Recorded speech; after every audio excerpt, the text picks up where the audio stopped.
Rebirth of princess in novel. Episode 10। चोर आकर्ष मल्होत्रा। शम्सी और तरुण ने एक दूसरे को देखा, फिर वेदा को जो एक डेविल स्माइल दे रही थी, और फिर उस दीवार को। वो देख शम्सी ने वेदा से पूछा, मिस, आपको लगता है कि आप आकर्ष मल्होत्रा हो? बह। वेदा ने होंठ टेढ़े करते हुए बोली, मैं नहीं हूँ। आकर्ष मेरा दुश्मन है। Flash band. आकर्ष ने कहा, चलो पहले खा लेते हैं, फिर चलते हैं। न न नहीं। वेदा ने जल्दी से ना में सिर हिलाया। कौन एक बूढ़े बदतमीज इंसान के साथ खाना चाहेगा? आकर्ष ने हल्के से अपनी आंखें छोटी की कि तभी सवेंस ने डाइनिंग टेबल पर खाना रखा दिया। उसकी खुशबू बहुत लाजवाब थी। वेदा को सच में भूख लगी थी, लेकिन वह इस बदतमीज इंसान के साथ खाना नहीं चाहती थी। वेदा ने तेजी से वहां से निकलने के लिए कदम बढ़ाए, लेकिन आकर्ष उठकर खड़ा हो गया। वेदा को लगा कि अब मामला बिगड़ सकता है, इसलिए उसने अपनी रफ्तार बढ़ाई, लेकिन फिर भी वह आकर्ष से तेज नहीं थी। आकर्ष उसके सामने जाकर खड़ा हो गया। अपने सामने खड़े आकर्षक आदमी को देखकर वेदा ने माथे के बीच उंगलियां रगड़ते हुए बोली, मैंने कहा ना, मैं नहीं खाऊंगी। अब और क्या चाहिए? नाश्ता छोड़ना नहीं चाहिए। आकर्ष का चेहरा ठंडा था। और फिर खाने के बाद मुझे कुछ जरूरी काम भी करने हैं। वेदा की आंखें बड़ी हो गईं। क्या क्या करने हैं? कॉस्प्ले, चोर चोर वाला खेल। वेदा का चेहरा डर से सख्त हो गया और उसने झट से पूछा, क्या काम? पहले खा लो, फिर बात करेंगे। आकर्ष ने डाइनिंग टेबल पर बैठते हुए कहा। वेदा जानती थी कि आकर्ष अपनी बात का पक्का आदमी है। अगर उसने जाने से मन किया, तो इतनी आसानी से छुटकारा नहीं मिलेगा। तो फिर जो भी हो, खा ही लेती है। वह सच में भूखी थी। जब वह टेबल पर बैठी, तो उसने गौर किया कि ये सभी खाने की चीजें नशे के बाद खाने के लिए एकदम सही थी, ताज़ा और हल्की। मेड ने उसे दलिया का एक कटोरा दिया। वेदा ने बिना किसी संकोच के उठा लिया। दूसरी मेड ने एक सुंदर सफेद कप लाई। उसके अंदर अदरक और मीठा पानी था, जिसमें खूबसूरत गुलाब की पंखुड़ियां तैर रही थी। उसकी खुशबू गर्म और सुकून देने वाली थी। पहले ये पी लो, आकर्ष ने शांति से कहा। उसकी आवाज नर्म हो चुकी थी। वेदा की आंखें हैरानी से फैल गई। क्या ये जहर है? जब उसने कप को हाथ नहीं लगाया, तो आकर्ष ने भौहें चढ़ाते हुए पूछा, पेट में ज्यादा दर्द है? उसकी आवाज में हल्की फिक्र झलक रही थी। वेदा तो डर से जमी रह गई थी। ये क्या हो रहा है? ये बूढ़ा आदमी उसकी फिक्र कर रहा है। ज्यादा मत सोचो, आकर्ष ने ठंडे लहजे में कहा, मैं मरीजों को परेशान नहीं करता। ओह, अच्छा। वेदा ने पलकें झपकाईं और मीठा पानी पी लिया। सबसे पहले तो लड़ने के लिए ताकत वापस लानी होगी। जैसे ही उसने पानी पी लिया, वह खाने में जुट गई। आकर्ष ने हल्के से होंठ दबाए और उसे देखाते हुए कहा, अच्छे से खाओ, क्योंकि थोड़ी देर में तुम्हें फिजिकल वर्क करना है। ये सुनकर वेदा इतनी बुरी तरह चौंकी कि उसका दलिया गले में अटक गया, और वो जोर जोर से खांसने लगी। उसने गुस्से में उसे घूरते हुए कहा, तुम घटिया इंसान। Physical work. हर कोई जानता था कि फिजिकल वर्क का क्या मतलब होता है। उसके रिएक्शन का मतलब आकर्ष भी अच्छे से समझ रहा था। उसने आईब्रो चढ़ गई। उसने सख्त आवाज में कहा, तुम क्या सारा दिन बस बेकार की बातें ही सोचती रहती हो? बेकार की बातें? तुमने खुद ही तो कहा फिजिकल वर्क। वेदा ने ये बोला तो उसे भी कुछ गड़बड़ महसूस हुई। दोपहर का समय था, और ऊपर से उसे पीरियड्स भी थे। इतना सोचते ही वेदा ने तुरंत टॉपिक बदल दिया और अलर्ट होकर पूछा, तुम मुझसे करवाना क्या चाहते हो? वह किसी भी हाल में उसके साथ कॉस्प्ले नहीं खेलने वाली थी। तुम्हें ये दीवार पर लिखे वर्ड साफ करने हैं, आकर्ष ने शांत आवाज में कहा। वेदा की आंखें चौड़ी हो गईं। उसने दीवार के बीचों बीच लिखे शब्दों की तरफ देखा और गुस्से से भर गई। क्यों? तुमने खुद कॉस्प्ले खेला और अब मुझे सफाई करने को कह रहे हो? मैं तुम्हारी नौकरानी नहीं हूँ। वह खुद कॉस्प्ले खेलना चाहता है। आकर्ष ने आंखें थोड़ी सनकरी कर ली, लेकिन उसकी आंखों में एक हल्की सी मुस्कान ही जो किसी को दिखी नहीं थी। उसने तरुण की ओर देखा और बोला, मिस वेदा को बताओ कि उन्होंने कल रात कौन सा ड्रामा किया था। वेदा ये सुनकर दंग रह गई। इसका मतलब क्या था? तो असल में कॉस्प्ले करने वाली वह खुद थी। तरुण ने बड़ी खुशी से सिर हिलाया, जी। फिर उसने वेदा की तरफ मुड़कर कहा, मिस वेदा, आप कल रात नशे में थीं और आपने खुद को एक ऐसे चोर के रूप में देखा, जो अमीरों को लूटकर गरीबों की मदद करता है। आप तो आकर्ष सर के घर का सामान उठाने पर अड़ी थी। ओह, हाँ, वो दीवार पर लिखे शब्द भी आपने ही छोड़े थे। वेदा हैरानी से चीख पड़ी, न नहीं, ये नामुमकिन है। ये तो साफ साफ आकर्ष ने लिखा था। तरुण ने समझाया, आपने खुद कहा था कि आपको आकर्ष सर से कोई पुरानी दुश्मनी थी, इसलिए आपने जानबूझकर उनका नाम छोड़ा था। ये सच था। ये दोनों मिलकर उसे बेवकूफ तो नहीं बना रहे। इसलिए वेदा ने बहुत कॉन्फिडेंट आवाज में कहा, कौन नहीं जानता कि तुम दोनों एक ही थैली के चट्टे बट्टे हो। नहीं भाई, मैं इतनी घटिया हरकतें नहीं करती। उसका बड़प्पन दिखाने वाला अंदाज को देखकर न जाने क्यों पर आकर्ष को हंसी आ गई। ऐसा बहुत कम होता था। ना जाने कितने सालों बाद उसे हंसी आ थी, वो भी उस छोटी शैतान की वजह से। आकर्ष ने उसकी तरफ देखा।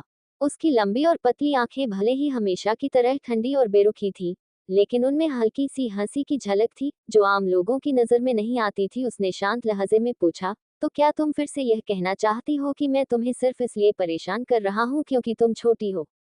बिल्कुल, वेदा ने पूरे कॉन्फिडेंस से कहा, ये सब तुम्हारी ही चाल थी। मुझे बिल्कुल उम्मीद नहीं थी कि तुम इस तरह के खेल खेलोगे। और अब जब मैंने तुम्हारी पोल खोल दी, तो तुम्हें शर्म आ रही है। इसलिए तुम दोनों मिलकर ये सब मुझ पर थोप रहे हो। लेकिन सुन लो, मैं इतनी आसानी से बेवकूफ नहीं बनने वाली। आकाश ने उसे घूरा और आखिरकार होठों को दबाकर हल्का सा मुस्कुरा दिया। ओह, तुम इस वेदा ऐसा सोचती हैं? वेद प्राउड के साथ बोली, छोड़ो, मैं बहुत ओपन माइंडेड हूँ। तुम्हें जो भी खेल खेलना है, खेलो।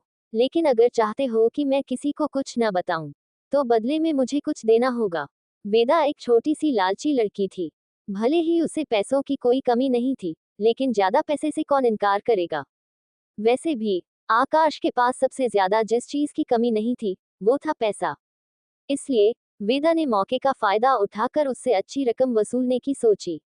ओह, आकाश ने एक आईब्रो चढ़ाते हुए कहा, और क्या चाहिए तुम्हें? फिर उसने ने हल्के लहजे में कहा, मैं अपनी बॉडी सेक्रीफाइस नहीं करूंगा। वेदा, जो अभी अपनी मांग रखने वाली थी, आकर्ष की बात सुन लगभग उसके मुंह का दलिया गले में ही अटका गया। बुढ़ा, किसी चाहिए तुम्हारी बॉडी, मुझे तो नहीं चाहिए, वेदा ने चिढ़कर कहा। सच में, आकर्ष ने ठंडे और लापरवाह अंदाज में कहा, लेकिन कल रात वो कौन था जिसे मेरे साथ सोना था? वेदा का चेहरा अचानक शर्म से लाल हो गया। वह हड़बड़ा कर बोली, कल रात है। मैं नशे में थी, मुझे कुछ याद नहीं। आकर्ष ने ठंडी निगाहों से उसे देखा और बोली, तो बताओ, तुम्हें मुझसे क्या चाहिए? असल में ये बहुत आसान है। वेदा ने पूरे कॉन्फिडेंस से उसे ब्लैकमेल करने की मुद्रा में कहा, आकर्ष तुम्हारी हॉबी कोई छोटी बात नहीं है, तो इसलिए पैसे की बात सही होनी चाहिए, फिर सब कुछ आसानी से हो सकता है। तुम मुझे ब्लैकमेल कर रही हो? तुम ऐसा कैसे कह सकते हो? इसे एहसान लौटाना कहते हैं। मैं तुम्हारा राज राज रखूंगी, और बदले में तुम्हें मुझे पैसे देने चाहिए। ये तो पूरी तरह से ईमानदार सौदा है। आकर्ष को उसे बात सुनकर हंसी आ ही थी, पर वो ज्यादा बहस करने के मूड में नहीं था, इसलिए उसने कहा, तरुण। जी सर। तरुण ने सिर झुकाया और फिर अपना फोन निकाला। वेदा ने भौहें सिकोड़ ली। उसने फोन क्यों निकाला? क्या वो पुलिस को बुलाने वाला था या कुछ और? इससे पहले कि वेदा कुछ कह पाती, उसने अपने ही शब्द फोन से आते सुने। वह हैरानी से बिल्कुल सन रह गई। यह क्या था? तरुण ने फोन उसकी तरफ बढ़ा दिया। वेदा कुछ पल तक स्क्रीन को देखती रही, और फिर उसका चेहरा लाल हो गया था। वो वीडियो वेदा की काल रात की हरकतें की थी। उसमें वेदा दीवार पर लिख भी रही थी। कुछ देर बाद वेदा ने जोर से मेज पर हाथ पटका और खड़ी होकर गुस्से से बोली, आकर्ष मल्होत्रा, इन सब से क्या मतलब है तुम्हारा? तुमने चोरी छिपे मेरी वीडियो बनाई। तुम ज्यादा सोच रही हो। आकर्ष ने आराम से अपनी कॉफी की चुस्की लेते हुए कहा, मेरे घर में सर्विलांस कैमरे लगे हैं। वेदा वेदा ने जोर से मेज पर हाथ पटका और खड़ी होकर गुस्से से बोली, आकर्ष मल्होत्रा, इन सब से क्या मतलब है तुम्हारा? तुमने चोरी छिपे मेरी वीडियो बनाई। तुम ज्यादा सोच रही हो। आकर्ष ने आराम से अपनी कॉफी की चुस्की लेते हुए कहा, मेरे घर में सर्विलांस कैमरे लगे हैं। वेदा, अब कहने को बचा ही क्या था? घर में कैमरे लगाना बहुत आम बात थी। वो आकर्ष का पर्सनल मेंशन था, और उसे पूरा हक था कि वह अपने घर में होने वाली हर चीज पर नजर रखे। उस वक्त तरुण का फोन उस दीवार की फुटेज दिखा रहा था जहां वेदा अजीबोगरीब तरीके से लिख रही थी। वेदा को लगा कि बस एक पल में ही उसकी सारी इज्जत इस बुढ़े आदमी के सामने मिट्टी में मिल गई थी। सबसे बड़ी समस्या तो अब ये थी कि वह पहले इतनी ज्यादा अकड़ दिखा रही थी, और ऊपर से आकर्ष को ब्लैकमेल करने की कोशिश कर रही थी। ये तो बिल्कुल वही हाल हो गया था, एक तो चोरी, ऊपर से सीनाजूरी। तो मिस वेदा, आकर्ष ने बड़े ही ठंडे लहजे में कहा, अब भी कहोगी कि मैं तुम्हारी छोटी उम्र का फायदा उठा रहा हूँ? बोलते हुए उसने एक ऐसी मुस्कान दी जो मुस्कान भी थी और नहीं भी। मुझे तुम्हारे लिए शर्म आ रही है। वेदा चुप रह गई थी। किसने कहा था तुमसे कि तुम मेरे लिए शर्मिंदा महसूस करो? वह कुछ बोल पाती उससे पहले ही आकर्ष फिर बोला, मिस वेदा, न सिर्फ आप कल रात जबरदस्ती मेरे साथ सोने की कोशिश कर रही थी, बल्कि अपने मेरा बिस्तर भी गंदा कर दिया। और अब ऊपर से मुझ पर कॉस्प्ले करने का इल्जाम लगा रही हो और मुझे ब्लैकमेल भी करना चाहती थी। अब इन सब का हिसाब कैसे चुकता करेगी? आकर्ष ने इतने इज्जत के साथ कहा कि वेदा की तो सांसें ही अटक गई। वेदा का चेहरा गुस्से और शर्म से लाल हो गया था और उसने झटके से मेज पर अपनी चम्मच रखी और तेजी से बोली, मुझे जरूरी काम है, मैं चलती हूँ। ये कहकर वो ऐसे भागी कि जैसे उसके पीछे भूत पड़े हो। आकाश और तारुण तो कुछ समझ ही नहीं पाए। सर, तारुण ने से पूछा। वो मिस वेदा। आकाश के होठों पर हल्की सी मुस्कान थी। उसने आम से कहा, उसे जाने दो। और सर, जो दीवार पर लिखा है? तारुण ने फिर पूछा, क्या उसे साफ करवाना है? बोल वो रुक और फिर जल्दी से दोबारा बोला, अभी के लिए रहने देते हैं। इससे क्या होगा कि जब भी मिस वेदा फ्यूचर में इसे देखेंगी तो उन्हें आपके लिए गिल्टी फील होगा और यह आपके दोनों के लिए एक खूबसूरत याद बन जाएगी। तारुण बोल तो रहा था, लेकिन भीतर ही भीतर उसकी हथेलियों में पसीना आ रहा था। उसे नहीं पता था कि यह ख्याल बॉस को पसंद आएगा या नहीं। आकाश के होंठ थोड़ा फड़के। एक खूबसूरत याद, ये याद तो बिल्कुल भी अच्छी नहीं थी। वह कुछ सेकंड तक चुप रहा, फिर शांत आवाज में बोला, जो सही लगे करो। तारुण ने चैन की सांस ली। जी। तभी आकर्ष का फोन बजने लगा। उसने देखा तो उसके दोस्त का कॉल था। आकर्ष ने कॉल उठाया तो दूसरी तरफ से एक जोर की आवाज आई, भाई मर गया, मैं बचा ले यार। इतना बोल कॉल कट गया। आकर्ष की एक आईब्रो उठ चुकी थी कि तभी तरुण बोला, सर, आपने कल रात जरा भी आराम नहीं किया, आज घर पर ही आराम कर लीजिए। आकर्ष को बैग को लेकर बहुत ज्यादा परवाह थी। कल रात वेदा ने उसका बिस्तर हड़प लिया था, तो उसे स्टडी रूम में जाना पड़ा। पूरी रात उसने काम किया था। आकर्ष ने उसे ऑर्डर देते हुए कहा, कार रेडी करो, हम अभी राठौर मेंशन जा रहे हैं। तारुण ने हाँ में सिर हिलाया और फिर थोड़ी देर सोचा और बोला, आकर्ष सर, मिस वेदा सच में बहुत क्यूट हैं। अगर आपको सच में उनके लिए कुछ फील होता है, तो असल में तुम जरूरत से ज्यादा बोल रहे हो। आकर्ष ने बीच में ही रोक दिया। जी। तारुण ने तुरंत चुप्पी साध ली और आगे कुछ कहने की हिम्मत नहीं की। वही दूसरी तरफ वेदा आकाश के मेंशन से ऐसे भागी जैसे कोई जान बचाकर भागता है। उसने ड्राइवर को बुलाने की भी नहीं सोची, बस सीधा दौड़कर मेंशन से बाहर निकल गई और टैक्सी पकड़कर घर जाने का प्लान बना लिया। पर काफी दूर चलने के बाद भी उसे एक भी टैक्सी नहीं दिखी, क्योंकि वो तो भूल चुकी थी कि वो सारा एरिया आकाश का पर्सनल एरिया था और वहां कोई और नहीं रहता था, तो टैक्सी भी वहां नहीं आती थी। लेकिन तभी उसे लाल रंग की छोटी कार उसकी तरफ आते हुए नजर आई। वो कार अमीरा की थी। अमीरा यहाँ आकर्ष से मिलने आई थी। वेदा तो बस यहाँ से निकल जाना चाहती थी, बिना किसी से मिले जुले। वेदा का अमीरा से टकराने का कोई मन नहीं था, लेकिन अमीरा की कार धीरे धीरे वेदा के सामने जाकर रुकी। अमीरा ने खिड़की नीचे हुई और उसने हैरानी से कहा, मिस वेदा, आप यहाँ क्या कर रही हैं? वेदा सच में ताने मारना चाहती थी, क्या अब मुझे यहाँ आने जाने का हिसाब भी तुम्हें देना पड़ेगा, या फिर कोई रजिस्टर करना पड़ेगा? लेकिन वह अमीरा से उलझना नहीं चाहती थी। आखिर अमीरा के पास हीरोइन का प्रोटेक्शन था, लेकिन वेदा के पास नहीं था। ये सब सोचते हुए वेदा जबरदस्ती मुस्कुराते हुए तीन शब्द कहे और बिना कोई सवाल किए आगे बढ़ गई। बस यूं ही पास से गुजर रही थी, लेकिन अमीरा इतनी आसानी से पीछा छोड़ने वालों में से नहीं थी। उस कहा, मिस वेदा, मैं आपको छोड़ देती हूँ। आप कहाँ जा रही हैं? वेदा के होंठ हल्का से फड़के जैसे वो बस कुछ अपशब्द कहने वाली हो। उसने अमीरा की मिनी कार की तरफ देखा, लेकिन कुछ नहीं कहा। अचानक वेदा के सीने में फिर से दर्द की एक लहर उठ गई। उसकी आंखें धुंधली हो गई और उसका सर घूम गया। अपनी हालत खराब होते देख और वहां कोई टैक्सी ना मिलने की वजह से वेदा ने हाँ में सिर हिलाया और मजबूरन अमीरा की कार में बैठ गई।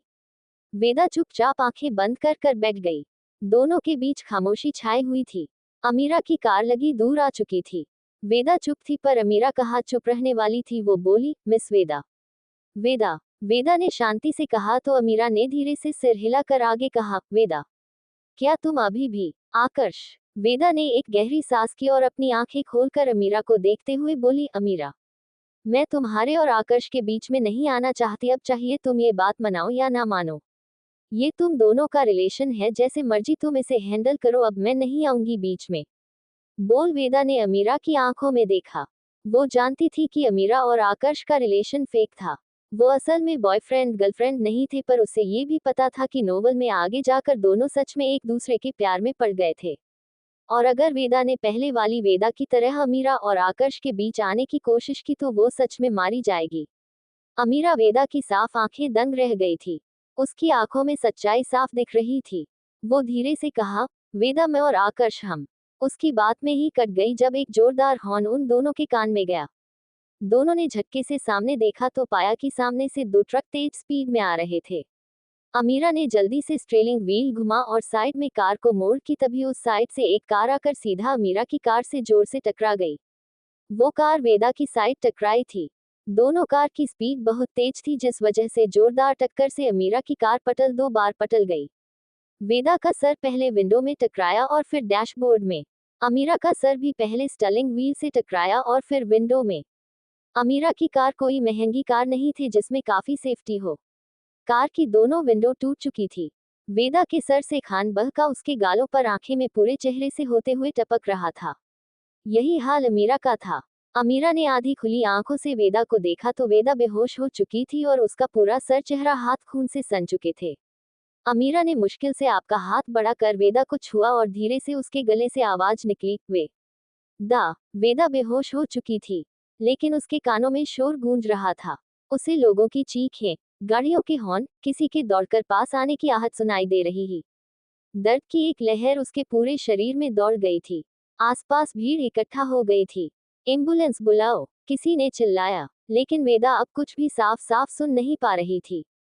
और उसके हाथ पर और सर एकदम ढीले पड़ गए और वो बेजान भी सीट पर गिर पड़ी। वेदा बेहोश हो चुकी थी, लेकिन उसके कानों में शोर गूंज रहा था। उसे लोगों की चीखें, गाड़ियों के हॉर्न, किसी के दौड़कर पास आने की आहट सुनाई दे रही ही। दर्द की एक लहर उसके पूरे शरीर में दौड़ गई थी। आसपास भीड़ इकट्ठा हो गई थी।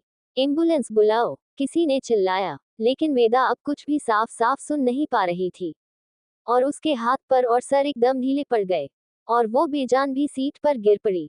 अचानक वहां बहुत सारे बॉडीगार्ड के साथ आकर्ष और तरुण दौड़ते हुए पहुंचे। उनकी सांसें तेज चल रही थी, चेहरों पर घबराहट साफ झलक रही थी। आकर्ष और तरुण दोनों राठौर मेंशन जा रहे थे।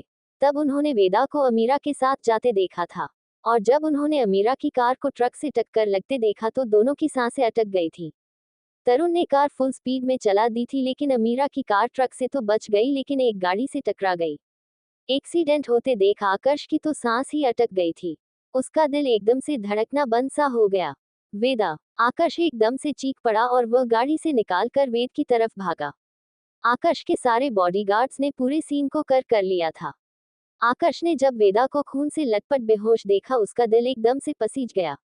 उसने झट से कार का दरवाजा खोलने की कोशिश की, लेकिन दरवाजा अटका हुआ था। तरुण दौड़कर दूसरी तरफ गया, जहां अमीरा बेहोश सी बैठी थी। उसकी सांसें धीमी हो चुकी थी। अमीरा, अमीरा, तरुण ने उसके कंधे पकड़कर हिलाया, लेकिन अमीरा भी बेहोश भी चुकी थी। भीड़ में से किसी ने कहा, एम्बुलेंस आ रही है। आकर्ष ने तेजी से दरवाजा खींचा और दरवाजा एक ही बारी में निकलकर साइड में गिर गया। उसने जल्दी से वेदा के चेहरे से अपने हाथों से खून पोंछने की कोशिश की और धीरे से बोला, वेदा प्लीज आंखें खोलो। उसकी आवाज कांप रही थी। जितना वो वेदा के चेहरे से खून साफ करता उतना ही खून दोबारा वेदा के चेहरे पर लग जाता। तरुण ने अमीरा की नब्ज टटोलने की कोशिश की। ये सांस ले रही है, लेकिन बहुत कमजोर। हमें जल्दी कुछ करना होगा। आकर्ष ने बिना देर किए वेदा को अपनी गोद में उठाया और अपनी गाड़ी की तरफ भागा। तरुण भी अमीरा को गाड़ी से निकल रहा था। आकर्ष ने जल्दी से वेदा को पैसेंजर सीट पर बिठाया और खुद ड्राइविंग सीट पर बैठकर तेजी से गाड़ी चला दी। वहां की भीड़ ये सब देखी ही रह गई थी। तरुण ने भी जल्दी से अमीरा को एक गाड़ी में बिठाया और हॉस्पिटल की तरफ भागा। आकर्ष की गाड़ी हवाओं से बात कर रही थी और वो वेदा से। वेदा का खून से लथपथ हाथ पकड़ते हुए वो बस बोले जा रहा था, वेदा आंखें खोलो। कुछ नहीं होगा तुम्हें, मैं हूं ना, मैं तुम्हें कुछ नहीं होने दूंगा। आंखें खोलो अपनी वेदा, वेदा। पर वेदा का कोई रिस्पॉन्स नहीं आ रहा था। उसका शरीर ठंडा पड़ता जा रहा था और ये देख आकर्ष का भी शरीर ठंडा पड़ चुका था। हॉस्पिटल आ चुका था। आकर्ष ने जल्दी से गाड़ी रुकी। वेदा को अपनी बाहों में उठाया और हॉस्पिटल की तरफ भागा। हॉस्पिटल के बाहर ही हॉस्पिटल के डायरेक्टर्स और मशहूर डॉक्टर आकर्ष का वेट कर रहे थे। तरुण ने पहले ही हॉस्पिटल में फोन कर दिया था। आकर्ष ने वेद को स्ट्रक्चर पर लेटाया तो उन दोनों की हालत देख बाकी डॉक्टर्स की हालत खराब हो गई थी। जहां वेदा खून से लथपथ थी वही वेदा जब खून आकर्ष के कपड़ों पर लग चुका था उसकी आंखों में भी खून उतर आया था। Take her to the operation theatre now, doctor ने जल्दी से चिल्लाया तो बाकी डॉक्टर्स जल्दी से वेदा को ओरती में ले गए। डॉक्टर जैसे ही आकर्ष की तरफ मुड़ आकर्ष ने उसको कॉलर से पकड़ते हुए अपनी खतरनाक आवाज में और लाल आंखों से घूरते हुए गुर्राया, वेदा को अभी ठीक करो, अगर उसे कुछ भी हुआ तो तुझे इस हॉस्पिटल के साथ जिंदा जला दूंगा। डॉक्टर की तो हालत खराब हो गई थी। ये सर, डॉक्टर ने बोला तो आकर्ष ने उसके कॉलर छोड़े। डॉक्टर जल्दी से ओरती में भाग गया। वो हॉस्पिटल आकर्ष का ही था और आकर्ष को आखिर कौन नहीं जानता था। ओरती की लाइट जलती देख आकर्ष धीरे से बोला, ये क्या हाल करा लिया अपना छोटे जीव। 10 मिनट तुम्हें अपनी आंखों से दूर किया तो तुम इस हालत में आ गई। बोलते हुए उसकी आवाज भारी हो गई थी। उसे अपने सीने में एक अनजाना सा दर्द महसूस हो रहा था। तरुण भी अमीरा को एडमिट करा कर आकर्ष के पास खड़ा हो गया था। उसने धीरे से कहा, सर, ओबरॉय फैमिली आ रही है, उन्हें मिस वेदा के एक्सीडेंट के बारे में पता चला। आकर्ष ने कुछ नहीं कहा। उसकी लाल हो चुकी आंखें बस ओरती की उस जलती हुई रेड लाइट को देख रही थी। आकर्ष के चेहरे पर फिक्र दर्द सब साफ साफ झलक रहा था। जिसे देख तरुण ने दोबारा कहा, सर, वो ठीक हो जाएगी, उसे ठीक होना ही पड़ेगा। बोलते हुए आकर्ष की आवाज में एक अलग ही कशिश थी, एक तड़प थी। आकर्ष की आवाज सुन तरुण के रोंगटे खड़े हो गए थे, पर उसे हिम्मत कर बोला, सर वो अमीरा। उसकी बात को बीच में ही काटते हुए आकर्ष बोला, पता करो वेदा अमीरा के साथ क्यों गई थी, और ये एक्सीडेंट था या फिर प्लानिंग। मुझे एक एक चीज डिटेल में चाहिए। बोलते हुए उसका चेहरा काला पड़ चुका था, मानो जिस इंसान की वजह से वेदा इस हालत में थी वह उस इंसान को खुद अपने हाथों से मार डालेगा। तो वही दूसरी तरफ रेशमा और दीपिका ने जैसे ही वेदा के एक्सीडेंट के बारे में सुना दोनों के पैरों के नीचे से जमीन खिसक गई। पहले वेदा क्रूज से गिर गई थी और अब उसका एक्सीडेंट हो गया। रेशमा तो बेहोश होने वाली थी, उसको दीपिका ने संभाल लिया था। वही कबीर जो एक बहुत बड़ी रिसर्च कर रहा था वो सब कुछ छोड़ अपनी गाड़ी से हॉस्पिटल की तरफ भागा। उसका दिल उसके सीने में से निकलने को हो गया था, आखिर उसकी नन्ही सी बहन का एक्सीडेंट हो गया था। वही काविश और रेयांश और अब्रॉड में थे लेकिन रोज वेदा से बात करते थे। जैसे ही उन्हें वेदा के एक्सीडेंट के बारे में पता चला दोनों का मानो दिल धड़कना बंद हो गया। दोनों ही तुरंत अपने जेट से निकल पड़े। तो वही नक्श जो एक इंटेलिजेंस कंपटीशन में था, जैसे ही सके पास वेदा के एक्सीडेंट की खबर पहुंची उसने कंपटीशन वही छोड़ दिया और तुरंत अपनी गाड़ी में हॉस्पिटल के लिए निकल गया। देव और दक्ष जो नशे से अपने सर पकड़ते बैठे थे, उन्हें जब पता चला उनका नशा एक सेकंड में उतर गया और दोनों ही वेदा से मिलने के लिए भागे। वेदा के पापा और आकर्ष के पापा दोनों एक मीटिंग में थे। जैसे ही उनके पास रेशमा और दीपिका का कॉल आया दोनों ही मीटिंग छोड़कर पार्किंग की तरफ भागे।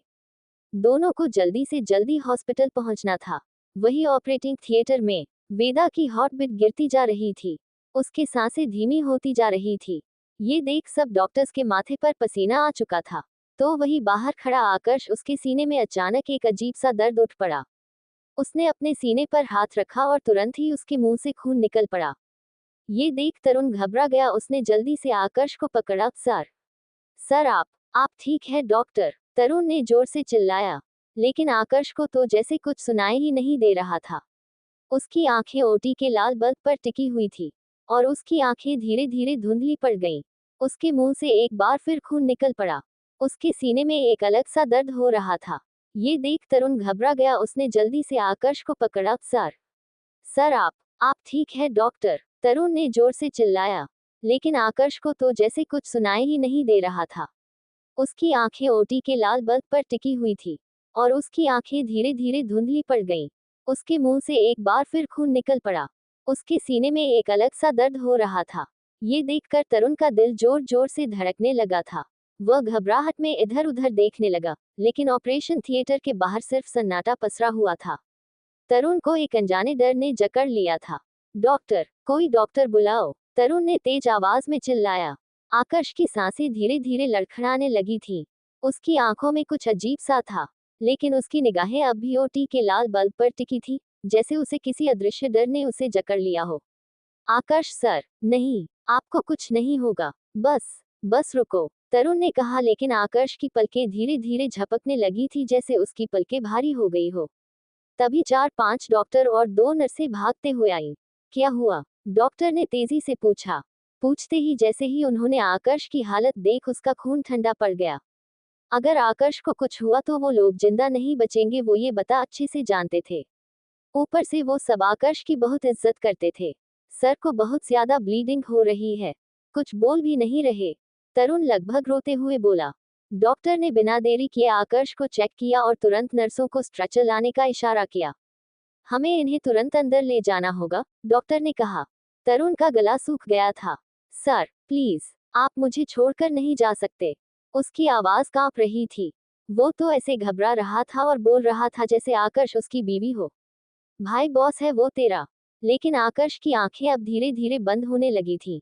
ओटी के लाल बल्ब की रोशनी उसकी धुंधली होती नजरों में समा गई थी। आकाश को स्ट्रेचर पर लेटा कर ली कर जा रहे थे।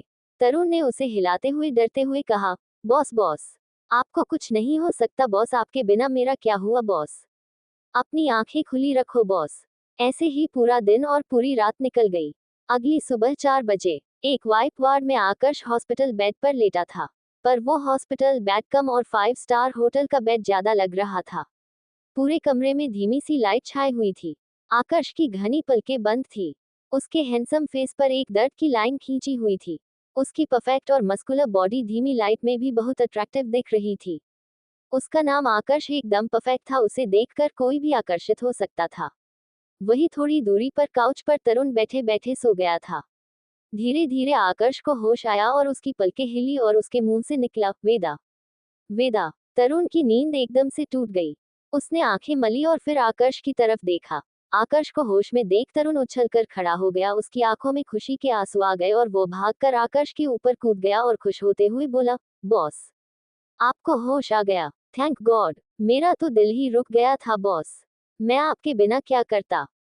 उसकी बात बीच में ही रुक गई जब आकाश ने तरुण को खुद से दूर किया, पर उसके चेहरे पर दर्द की लहर दौड़ गई। उसने बस इतना ही कहा, वेदा को होश आया। उसने सीधा पूछा कि वेदा को होश आया या नहीं। पहले यही पूछ लेता कि वेदा ठीक है या नहीं।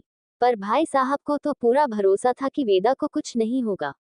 तरुण आकाश से चिपका ही खड़ा था, उसके चेहरे पर कंफ्यूजन आ गई। उसने पूछा, बॉस, कौन वेदा? और आप आते ही वेदा वेदा करने लगे, आपको पता भी है आपको खून की उल्टी करते देख मेरी किडनी तक में दर्द होने लगा था मैं। उसकी बात को बीच में ही काटते हुए आकाश ने धीमी आवाज में कहा, फालतू की बकवास बंद कर और बता वेदा कहाँ है, मुझे उससे मिलना है। बोल उसने खड़े होने की कोशिश की और तरुण को खुद से दूर कर दिया। तरुण अपनी आंखें बड़ी बड़ी कर उनमें आंसू भर आकाश को बेचारगी से देखते हुए उसे रोकते हुए बोला, बॉस, आपको चोट बहुत गहरी लगी है, आपको अभी आराम करने की जरूरत है। नहीं, मुझे वेदा से मिलना है, आकाश जिद्दी आवाज में बोला। तरुण ने कंफ्यूजन सी शक के साथ कहा, पर कौन वेदा बॉस? आकाश ने तरुण को घूर कर देखा तो तरुण डर गया। उसने जल्दी से अपने आंसू साफ किए और बोला, अच्छा अच्छा सॉरी बॉस, बस थोड़ा सा मजाक कर रहा था। वो क्या है ना, पहले मिस वेदा और फिर आप दोनों की ऐसे मरते हुए देख मेरा तो दिल ही फट गया था। लेकिन बॉस, मिस वेदा तो। तरुण अटक गया। क्या? आकाश ने गहरी आंखों से उसकी तरफ देखा और पूछा। तरुण का चेहरा मुरझा गया। उसने बताया, बॉस, मिस वेदा की जान तो बच गई पर उन्हें अभी होश नहीं आया। डॉक्टर ने कहा अगर आज 48 घंटे ने उन्हें होश नहीं आया तो वो कोमा में जा सकती है। ये सुन आकाश की हाथ की मुट्ठी भींच गई। उसकी आंखें में एक पर्दे सा डल गया। उसका चेहरा काला पड़ गया। उसने पूछा, कबीर ओबरॉय ने क्या कहा? कबीर ओबरॉय पूरे वर्ल्ड का बेस्ट डॉक्टर था और वो वेदा का भाई भी था। वो वेदा से बहुत प्यार करता था। वो वेदा को किसी कोमे ने नहीं जाने देगा। ऐसी कोई बीमारी, ऐसा कोई एक्सीडेंट नहीं था जिसमें कबीर ने ऑपरेट किया हो और उसने वो इंसान को बचाया ना हो। तरुण बोला, कबीर हॉस्पिटल लैब में है, वो मिस वेदा के लिए नई दवाई बना रहे हैं। उन्होंने कहा वो अलग से कैटोमाइज दवाई बनाएंगे सिर्फ वेदा के लिए। आकाश ने कुछ नहीं कहा तो तरुण आगे बोला, बॉस, आपको मिस वेदा की इतनी फिक्र है, कहीं आपको मिस वेदा से प्यार? उसकी बात को दोबारा बीच में ही काटते हुए आकाश ने आंखें घुमाते हुए कहा, तरुण, तू बहुत बोलता है। अब बॉस, आप ही बेहोश में भी और होश में भी वेदा वेदा कर रहे हैं। अब भला कौन नहीं समझेगा कि आपको मिस वेदा से प्यार है। तरुण ने कहा तो आकर्ष ने तकिए पर सिर लगाते हुए कहा, डॉक्टर को बुला, नहीं तो मैं तुझे खुद बेहोश कर दूंगा। तरुण ने झट से बेल बजाए और डॉक्टर को बुलाया, लेकिन अंदर ही अंदर उसके दिमाग में सिर्फ एक ही चीज घूम रही थी, बॉस लव में है। तरुण की आंखें चमक रही थी, जैसे उसने कोई खजाना मिल गया हो। तभी डॉक्टर और नर्स अंदर आए। डॉक्टर ने आकर्ष को चेक होश में देख जल्दी से चेक किया और बोला, आपको देखकर अच्छा लगा मिस्टर मल्होत्रा। आपकी रिकवरी अच्छी हो रही है, लेकिन आपको अभी आराम की जरूरत है। वो डॉक्टर आकर्ष के पर्सनल डॉक्टर टीम का हेड था। डॉक्टर, मुझे वेदा की रिपोर्ट चाहिए और वो किस वार्ड में है, मुझे उससे मिलना है। आकर्ष ने सीधा सीधा कहा, आपको कम से कम 2 दिन। और डॉक्टर की बात को भी बीच ने ही काटते हुए आकर्ष ने सीधे सपाट लहजे में कहा, जैसे उसकी बॉडी लोहे से बनी हो, मैं ठीक हूँ। बॉस, डॉक्टर सही कह रहे हैं, तरुण बीच में कूदा। और वैसे भी आपको वेदा से मिलने की जल्दी क्यों है? मेरी माँ ने तो पहले लव लेटर लिखिए, फिर कुछ फूल भेजिए, और फिर। आकर्ष ने तकिए को तरुण के चेहरे पर फेंक दिया और अपनी भारी सख्त आवाज ने बोला, तू चुप रहेगा या नहीं? तरुण, एक्सीडेंट के बारे में क्या पता चला? आकर्ष ने बिना इमोशंस के पूछे। तरुण ने गहरी सांस ली और बताया, बॉस अपने सही कहा था, ये किसी का प्लान था। लेकिन तभी दरवाजा खुला और अंदर एक जानी पहचानी आवाज गूंजी, आकर्ष। तरुण, एक्सीडेंट के बारे में क्या पता चला? आकर्ष ने बिना इमोशंस के पूछे। तरुण ने गहरी सांस ली और बताया, बॉस अपने सही कहा था, ये किसी का प्लान था। लेकिन तभी दरवाजा खुला और अंदर एक जानी पहचानी आवाज गूंजी, आकर्ष। अमीरा हॉस्पिटल रूम के दरवाजे पर खड़ी थी। अमीरा को देख आकर्ष का चेहरा सख्त हो गया। अमीरा के सर पर हाथ पर पट्टी बंधी थी और उसके चेहरे पर कई चोट के निशान थे। अमीरा धीरे धीरे चलकर आकर्ष के करीब जाते हुए बोली, आप ठीक है ना? मुझे होश आया तो मैंने आपके बारे में सुना। आप।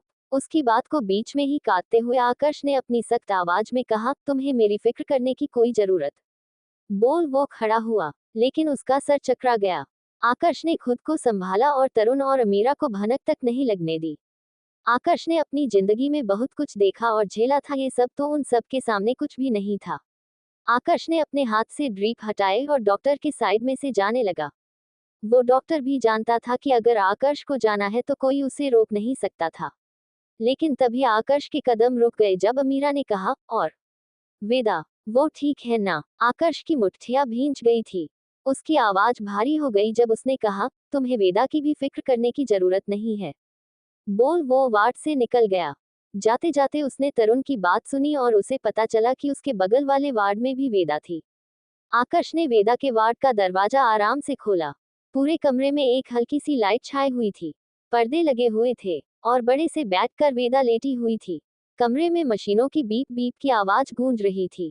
वेदा बहुत सारी मशीनों से घिरी हुई थी।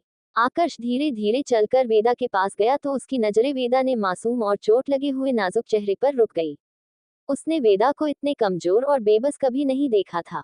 उसकी सांसें हल्की हल्की चल रही थी और हर सांस के साथ मशीनों की बीप की आवाज उसे ना जाने क्यों पर बेचैन कर रही थी। वो वेदा के बगल में पड़ी कुर्सी पर धीरे से बैठ गया। उसने वेदा की ठंडी हथेली को अपने हाथ में पकड़ ली और तब ही एहसास हुआ कि वेदा का हाथ उसके हाथ में कितना छोटा सा लगता है। ये देख अनजाने में ही यू के होठों पर एक छोटी सी स्माइल आ गई। उसने धीरे से अपना अंगूठा वेदा के हाथ पर फेरा। उसे याद आया, कुछ दिन पहले और आज सुबह भी वेदा उसे डांट रही थी, उससे लड़ रही थी, बहस कर रही थी। और अब वह वहां उस अस्पताल के बिस्तर पर पड़ी थी, चुप, कमजोर, नाजुक। वेदा, उसने धीमे से पुकारा, जिसकी भी वजह से तुम यहाँ हो उसे मैं जिंदा नहीं छोड़ूंगा। I promise. आकर्ष ने अपनी आंखें बंद की, गहरी सांस ली और खुद को शांत करने की कोशिश करने लगा। उसे अपने सीने में गुस्से की लहर महसूस हो रही थी।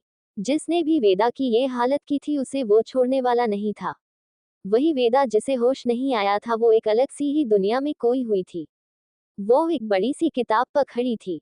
अचानक उसके सामने हवा में ही नोटिफिकेशन शो होने लगा। वेदा एकदम से डर गई, वो हैरान रह गई थी। पर उसने जल्दी से वो नोटिफिकेशन पढ़ा, only 2 lives are left, one has already been used।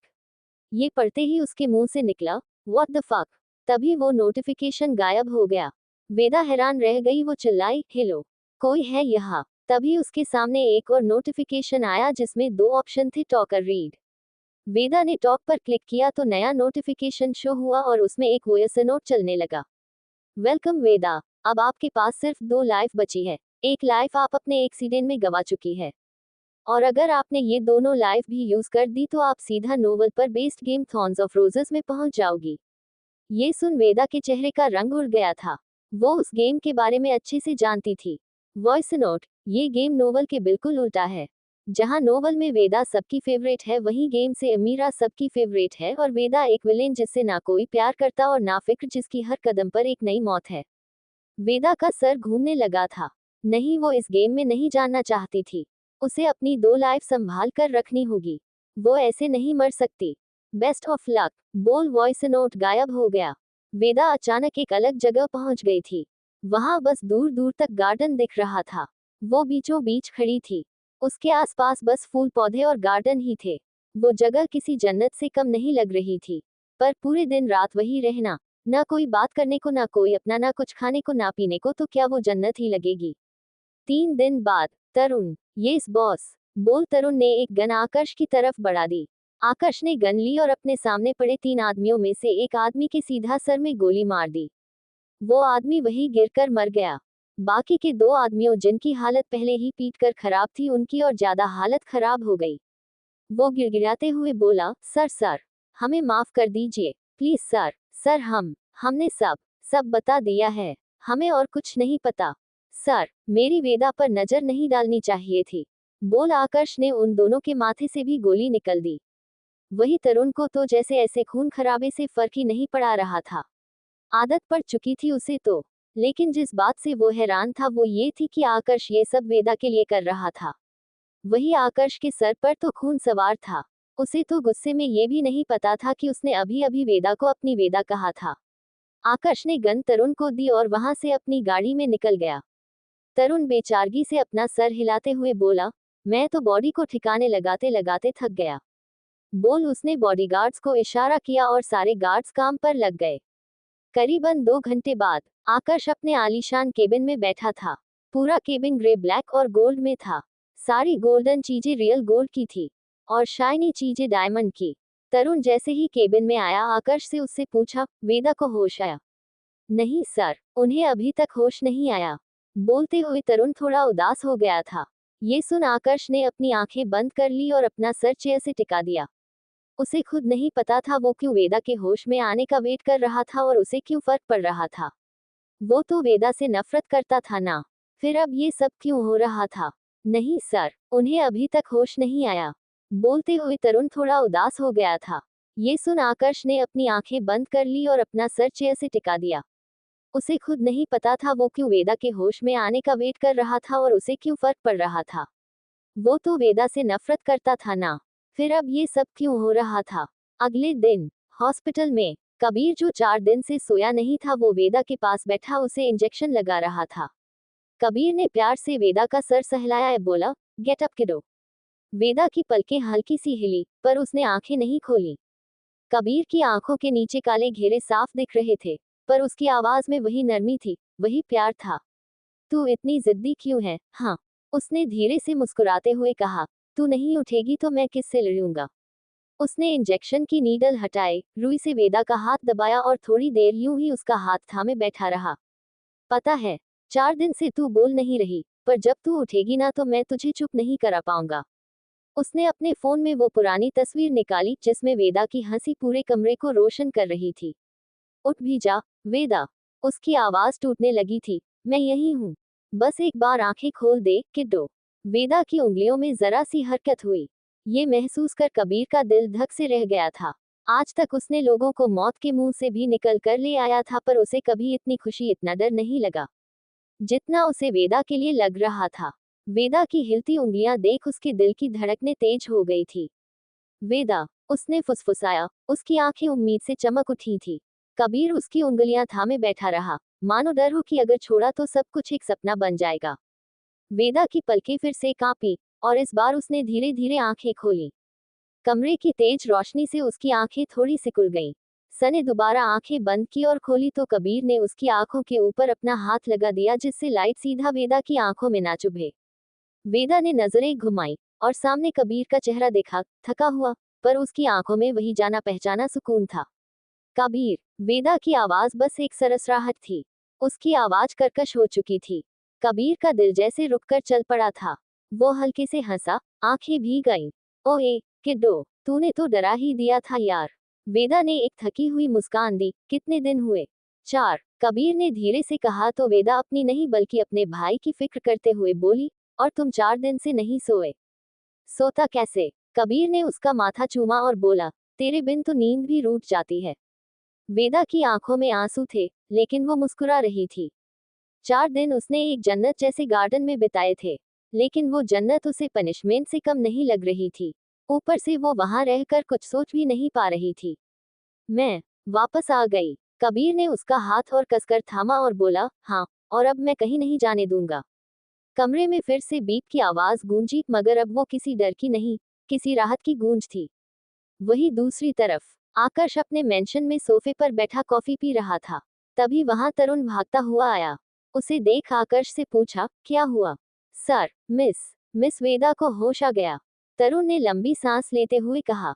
ये सुन आकाश के हाथ कॉफी पीते हुए रुक गए और उसके होठों पर एक टेढ़ी मुस्कान आ गई। ये सुन उसे काफी अच्छा लगा था, पर उसने अपने इमोशंस छुपाते हुए कहा, ओ अच्छा, तो सर, मैं गाड़ी तैयार करूं हॉस्पिटल जाने के लिए? तरुण ने पूछा तो आकाश खड़े होकर बोला, कोई जरूरत नहीं है। ऑफिस चलो, मुझे बहुत काम है। ये बोल वो मेंशन से निकल गया। वही तरुण हैरान होकर उसे जाते देखता रह गया। ये वही इंसान था ना जो 4 दिन से सोया नहीं था क्योंकि वेदा को होश नहीं आया था, और अब ये उसे मिलने भी नहीं जा रहा। हे भगवान! ऐसे ही दिन निकलते गए और वेदा ओबरॉय मेंशन में डिस्चार्ज होकर चली गई। उसके एक्सीडे को 1 हफ्ता हो गया था। वेदा अपने कमर में आराम कर रही थी। उसके दिमाग में बहुत कुछ चल रहा था। तभी उसे डायरी याद आई। उसने ड्रॉ में से डायरी निकाली और उसमें लिखने लगी। रियल स्टोरी में अमीरा का एक्सीडेंट हुआ था, उसमें वो मरते मरते बची थी, और जब अमीरा ऑपरेशन थिएटर में थी तब उसकी सांसें कम हो गई थी, जिससे वो लगभग मर ही गई थी, और हीरो हीरोइन का तो जन्मों जन्मों का रिश्ता होता है, तो इसलिए जब अमीरा की सांसें जा रही थी तभी आकर्ष जो ओटी के बाहर था उसकी भी हालत एकदम से खराब हो गई और उसने खून की उल्टी कर दी। पर अमीरा की हेल्थ जैसे ही स्टेबल हुई तभी आकर्ष की भी स्टेबल हो गई थी। लेकिन इन सब में वेदा का तो कोई लेना देना ही नहीं था। फिर मैं कैसे फंस गई? मेरा एक्सीडेंट क्यों हुआ? आकर्ष अमीरा हॉस्पिटल में एडमिट हुए, दोनों की तो डेस्टिनी ही मिली हुई है, समझ आता है, पर मैं क्यों? और मेरे पास सिर्फ 2 लाइफ बची है, मतलब मेरा जान जाने के चांस है। मतलब मेरी जान अभी भी खतरे में है, लेकिन भाई मैं तो बदल गई ना। अब तो मैं अमीरा और आकर्ष को दूर भी नहीं कर रही, तो फिर क्यों? 1 मिनट। रियल स्टोरी में वेद की ऊट-पटांग हरकतों की वजह से ही अमीरा और आकर्ष का फेक रिश्ता रियल रिश्ते और प्यार में बदला था, तो क्या अभी ये डिजाइन या ऑथर जो भी है वो चाहती है कि मैं अमीरा और आकर्ष की मैचमेकर बनूं? हाँ, करेक्ट, यही होगा। मतलब अगर आकर्ष और अमीरा एक साथ आ गए तो मेरा जान बच जाएगी और मुझे उस गेम में नहीं जाना पड़ेगा। वो गेम खेलने में बड़े मजेदार था क्योंकि वेदा से सब फैंस नफरत करते थे, इसलिए उस गेम में वेदा को किल करने में बहुत मजा आता था, पर मुझे नहीं मरना। वह लिख ही रही थी कि तभी शम्सी भागते हुए आई। उसे देख वेदा बोली, क्या हुआ शम्सी? मिस वो, वेदा, वेद ने कहा तो शम्सी एक छोटी सी स्माइल के साथ बोली, वेदा, वो आपके लिए शादी का रिश्ता आया है। रेशमा मैम ने आपको तैयार होकर नीचे बुलाया है। वह लिख ही रही थी कि तभी शम्सी भागते हुए आई। उसे देख वेदा बोली, क्या हुआ शम्सी? मिस वो, वेदा, वेद ने कहा तो शम्सी एक छोटी सी स्माइल के साथ बोली, वेदा, वो आपके लिए शादी का रिश्ता आया है। रेशमा मैम ने आपको तैयार होकर नीचे बुलाया है। क्या? वेदा इतनी चौंकी कि बिस्तर से गिरते गिरते बची। वो एकदम शब्द हो गई। फिर उसकी आंखें चौड़ी हो गईं। कहीं वो कुत्ता आकाश तो मेरे घर तमाशा करने नहीं आ गया? नहीं, नहीं, नहीं, शम्सी ने सिर हिलाया। ये तो शर्मा परिवार का बड़ा पोता आया है। वेदा ने आंखें छोटी करते हुए पूछा, लक्ष्य शर्मा? वो यहाँ क्यों आया है? आकर्ष नहीं तो आकर्ष का कजन भाई आ गया। वो तो तुम्हारे लिए रिश्ता लेकर आया हूँ। शामसी ने कहा। वो कुत्ते जैसा आदमी उससे शादी करने का रिश्ता लाया है। मैं नहीं जा रही, वेदा ने बिस्तर पर फिर से लेटते हुए कहा। मैडम ने बुलाया है, कहा है कि कम से कम थोड़ी तमीज दिखानी चाहिए, शामसी ने समझाया। वेदा ने पलकें झपकाईं और फिर अचानक उसकी आंखों में शरारत चमकने लगी। उसने टेढ़ी मुस्कान के साथ कहा, ठीक है, थोड़ी मस्ती ही कर लेते हैं। बोलते हुए वो खड़ी हो गई। घर में वैसे भी बोर हो रही थी, तो थोड़ा तमाशा देखना ठीक रहेगा। वैसे भी वर्ल्ड बेस्ट डॉक्टर कबीर की वर्ल्ड फेमस दवाई की वजह से जो उसने सिर्फ वेदा के लिए ही बनाई थी, उससे वेदा एकदम ठीक हो गई थी और उसके घाव भी सारे भर गए थे। थोड़ी ही देर में वेदा तैयार हो गई। शामसी का चेहरा अचानक बदल गया। वो हिचकते हुए बोली, मिस, क्या सच में ऐसे कपड़े पहनना ठीक रहेगा? वेदा हंस पड़ी और बोली, मुझे तो ये बहुत अच्छा लग रहे हैं। शामसी तो चुप ही हो गई थी। वेदा ने खुद को शीशे में देखा और मन ही मन हंस पड़ी। वेदा ने अपने चेहरे पर हैवी मेकअप लगा लिया था और साथ में एकदम लाल लिपस्टिक और एकदम चमकीले कपड़े पहन लिए थे और जितनी ज्वेलरी पहन सकती थी सब पहन ली थी। उसके कानों में झुमके थे, गले में हार थे, हाथों में कंगन, चूड़ियां, घड़ी, सब कुछ था। और सबसे अजीब बात, उसकी हर उंगली में अंगूठी थी, बस अंगूठा खाली था। वेदा मुस्कुराए और बोली, चलो चलते हैं। वो पूरे स्टाइल में शामसी के साथ नीचे चली गई। हॉल में लक्ष्य शर्मा बैठा था और रेशमा उससे बात कर रही थी। लक्ष्य बहुत सारे तोहफे लेकर आया था। उसने इंसानों की तरह कपड़े पहने हुए और बड़े ही शाही अंदाज में बैठा था। उस वक्त उसकी हरकतें किसी बड़े रईस खानदान के वारिस जैसी लग रही थी। और वो था भी। जब वेदा नीचे आई तो वो चाय पी रहा था। जैसे ही उसने वेदा को देखा, चाय तुरंत उसका गला गई गया और वो जोर जोर से खांसने लगा। रेशमा ने भौहें सिकोड़ ली। वो कुछ कहती उससे पहले ही वेदा की आवाज गूंजी, अरे ओह, ये तो लक्ष्य बाबू तशरीफ लाए हैं। उसकी आवाज किसी पुरानी औरत जैसी ऊंची और नाटकीय थी, जैसे कोई नाटक खेल रही हो। शम्सी तो अपनी हंसी रोक ही नहीं पा रही थी। लक्ष्य ने उसे कुछ पल तक गौर से देखा, फिर हैरानी से पूछा, क्या आप मिस वेदा हैं? हाँ, बिल्कुल। वेदा ने अपने लाल होठों को भींचा और हाथ बढ़ाया, आप यहाँ कैसे? लक्ष्य की नजर उसके गहनों से भरे हाथ पर अटक गई। एक पल के लिए वो हक्का बक्का रह गया। फिर धीरे से अपना हाथ बढ़ाया, लेकिन वेदा का हाथ थामने से पहले ही वेदा ने अपना हाथ वापस खींच लिया। ये देख लक्ष्य का चेहरा पल में बदल गया। वेदा ने तुरंत कहा, लक्ष्य जी अभी भी बड़े घमंडी हैं। एक हाथ मिलाने में इतनी देर। आपको पता भी है, मेरा हाथ तो इतना इंतजार करने से दुखने लगा। लक्ष्य कांप गया और झेपकर मुस्कुराया। बेचारा कुछ बोल भी नहीं सकता था। रेशमा भी अपनी हंसी नहीं रोक पाई, पर फिर सीरियस होकर बोली, वेदा, लक्ष्य रिश्ता लेकर आए हैं। ये कह रहे हैं कि तुमसे शादी करना चाहते हैं। पहले एक दूजे को जान लो, अगर सब सही लगा तो बात पक्की की जाएगी। वेदा ने भौहें उठाई। ओह, तो ये बात है। लक्ष्य ने अपनी घबराहट छुपाए और उसकी तरफ देखकर बोला, हाँ वेदा, पिछली बार जब जहाज पर तुमसे थोड़ी सी मुलाकात हुई थी, तभी मुझे एहसास हुआ कि तुम ही मेरी असली जीवन साथी हो। मैं तुमसे शादी करना चाहता हूँ। अभी तुम छोटी हो, लेकिन कोई बात नहीं, पहले सगाई कर लेते हैं, और जब तुम्हारी उम्र शादी की हो जाएगी तब शादी कर लेंगे। लक्ष्य की बातें सुनने में बहुत मीठी थी। अगर वेदा को उसका असली नेचर नहीं पता होता, तो शायद वो भी उसके सीरियस और शरीफ दिखने पर यकीन कर लेती। लेकिन जब उसे लक्ष्य के किए गए काम याद आए, तो उसे घिनसी होने लगी। लक्ष्य की नीच निगाहें वेदा के शरीर पर घूम रही थी। भले ही उसका मेकअप अजीब था और उसकी अदाएं बनावटी, लेकिन उसका तन अब भी जवान और ताजा था। अब भी छोटी है, धीरे धीरे सब सिखा देंगे, यही सोचकर वो चुपचाप जवाब का इंतजार करने लगा। पर जिस वेदा का चेहरा अभी तक मजाकिया था, वो अचानक बदल गया। उसने अपने पैर क्रॉस किए और रानी जैसी नजर से उसकी तरफ देखकर बोली, लक्ष्य बाबू, आपको क्या लगता है, आप इसके लायक हैं? ये सुनते ही लक्ष्य का चेहरा सख्त हो गया। चार बड़े खानदानों में मल्होत्रा, शर्मा, ओबरॉय और आहूजा, इसमें आहूजा और ओबरॉय यानी वेदा की फैमिली उसकी फैमिली से नीचे आती थी, फिर भी उसने ऐसी बात कह दी। लक्ष्य ने मुस्कुराते हुए कहा, मैं तो सच्चे मन से वेदा से रिश्ता लेकर आया हूँ। भले ही शर्मा परिवार मल्होत्रा परिवार जितना बड़ा नहीं है, पर ओबरॉय परिवार की बेटी का हमारे घर आना कोई छोटा सौदा नहीं होगा।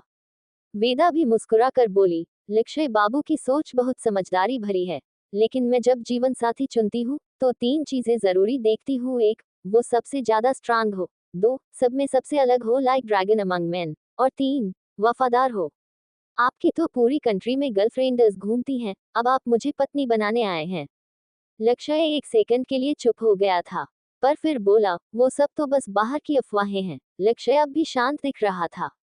उसका किरदार चाहे जैसा हो, पर अक्ल थी उसमें। लक्ष्य से आगे एक मैच्योर आदमी की तरह कहा, और वैसे भी, मैं आपसे बड़ा हूँ, और इसलिए मेरे कुछ रिश्ते रहे हैं, लेकिन सभी सलीके से, और अब ऐसा कुछ नहीं है। रही बात वफादारी की, तो मैं पूरे दिल से आपसे शादी करना चाहता हूँ। मैं आपको अपनी पलकों पर बैठा कर रखूंगा। उसकी बातों में कोई कमी नहीं थी। वेदा जानती थी कि इस आदमी से और ज्यादा बहस करने का कोई फायदा नहीं है। ये आदमी बड़ा ही चतुर था। इससे सीरियस होकर बात करने में कितना समय लगेगा, कुछ कहा नहीं जा सकता था। ऊपर से ये तो किसी बड़े खानदान के पूरे तौर तरीकों के साथ आया था। अगर वो इसे ज्यादा टोकती या बेइज्जत करती तो ओबरॉय परिवार की भी इज्जत पर असर पड़ सकता था। वो न तो ज्यादा झगड़ा करना चाहती थी और न ही ज्यादा लॉजिक लगाना चाहती थी, लेकिन सामने वाला आदमी ऐसा नहीं था जो सीधे सीधे बात समझ ले। उसके हाव भाव देखकर साफ लग रहा था कि वो वेदा को किसी भी हालत में पाना चाहता है। अगर इसे ठीक से हैंडल न किया गया तो ये पीछा छोड़ने वाला नहीं था। ये तो मना करने पर भी पीछे नहीं हटता। लेकिन वेदा इतनी आसान भी नहीं थी कि कोई उसे यूं ही बेवकूफ बना दे। लक्ष्य की बात सुनकर वेदा ने अचानक से अपने हाथ पर जोर से थाप मारी और एक वॉरियर लड़की की जैसी आवाज में चिल्लाई, लक्ष्य बाबू, वाह क्या बात है। उसका अंदाज और आवाज किसी डाकू की गुफा में बैठी लीडनुमा औरत जैसी थी, जैसे कोई डाकिनी उसमें समा गई हो। असल में वो थपकी थोड़ी तेज लग गई थी और अंदर ही अंदर वेदा को दर्द भी हो रहा था, पर वेदा ने चेहरे पर बहादुरी का मुखौटा चढ़ाए रखा था, जैसे वो कोई अमेजोन पहाड़ से उतर आई हो। लक्ष्य उसकी इस जोरदार हरकत से और भी चौंक गया था। फिर वेदा ने अपनी घनी काली भौहें उठाई और बोली, चून की लक्ष्य बाबू इतने खुले दिल से बात कर रहे हैं तो मैं भी कोई गोल गोल घूमकर नहीं बोलूंगी। मुझमें बहुत सारी कमियां हैं, लेकिन जब आप जैसे सज्जन इतनी सच्चाई से आए हैं तो मुझे भी खुलकर बात करनी चाहिए। क्यों ना हम 3 शर्तों पर हाँ करें। लक्ष्य की आंखें चमक उठी। उसे यकीन नहीं हुआ कि बात इतनी जल्दी बन जाएगी। वाकई जवान लड़कियों को मूर्ख बनाना कितना आसान होता है। यही सोचकर लक्ष्य ने एकदम मैच्योर और शरीफ आदमी का रूप धारण कर लिया और बोला, कहिए, उसने मुस्कुराते हुए कहा। वेदा थोड़ी शर्मीली सी मुस्कान लाए, लेकिन उसका अजीब सा मेकअप उस शर्म को भी बहुत बेकार बना रहा था। लक्ष्य को उसके रंग बिरंगे चेहरे से थोड़ी घबराहट हो रही थी। वो मन ही मन सोच रहा था, कहीं ये आगे भी ऐसा ही तैयार होकर रहने वाली तो नहीं। ये कौन सह पाएगा। उसी वक्त जब वो मन ही मन वेदा की बेइज्जती कर रहा था, वेदा ने बोलना शुरू किया, आप तो मुझे जानते ही हैं। मुझमें कंट्रोल बहुत है, और जो लोग मेरे होते हैं उन पर मेरा पूरा हक रहता है। ये तो मेरी भी जिम्मेदारी है। लक्ष्य ने फौरन हाँ में हाँ मिलाई। वेदा की मुस्कान और भी चौड़ी हो गई। उसके होंठ इतने लाल थे कि जैसे किसी ने पेंट कर दिया हो। वो बोली, ठीक है, तो अगर लक्ष्य बाबू सचमुच मेरे साथ रिश्ता बनाना चाहते हैं तो पहली शर्त अपनी बैंक कार्ड और अपने नाम के नीचे जितनी भी पैसे दौलत है सब मुझे सौंप दीजिए। आप जितने भी पैसे यूज करेंगे मुझे पता होना चाहिए और आपको पैसे निकालने से पहले मुझसे पूछना पड़ेगा। दूसरी बात, आप रोज कहाँ जाते हैं, किससे मिलते हैं, क्या करते हैं, सब मुझे रिपोर्ट करना होगा। अगर आपने किसी ऐसे से मुलाकात की जो मुझे पसंद नहीं, या कुछ ऐसा किया जिससे मुझे गुस्सा आ गया, तो फिर मैं अपनी फीलिंग्स गुस्से को मैं काबू नहीं कर पाऊंगी। तीसरी बात, मैं जब जहां जाऊं, जो भी करूं, उसमें आपकी मेरे साथ रहना होगा। और चाहे मैं कुछ भी करूं, आपकी जिम्मेदारी होगी कि आप मुझे प्रोटेक्ट करें। चौथी बात, रुकिए, रुकिए जरा। लक्ष्य ने जल्दी से उसकी बात काट दी। उसका चेहरा सफेद पड़ गया था। वो घबरा कर बोला, तुम ये सब, तुम क्या मुझे कोई कैदी बनाना चाहती हो। वेदा ने धीरे से अपनी भौहें उठाई और भी, ऐसा क्यों कह रहे हैं। क्या आपने ही नहीं कहा था कि आप मुझसे सच्चा प्यार करते हैं। अगर आपकी नजरों में सिर्फ मैं ही हूँ तो ये बातें तो कोई मुश्किल नहीं होनी चाहिए। क्या आपसे ये भी नहीं हो पाएगा। Thank you for listening. Like और कमेंट करना ना भूलें और मोर स्टोरीज के लिए सब्सक्राइब करें। मिलते हैं नेक्स्ट वीडियो में।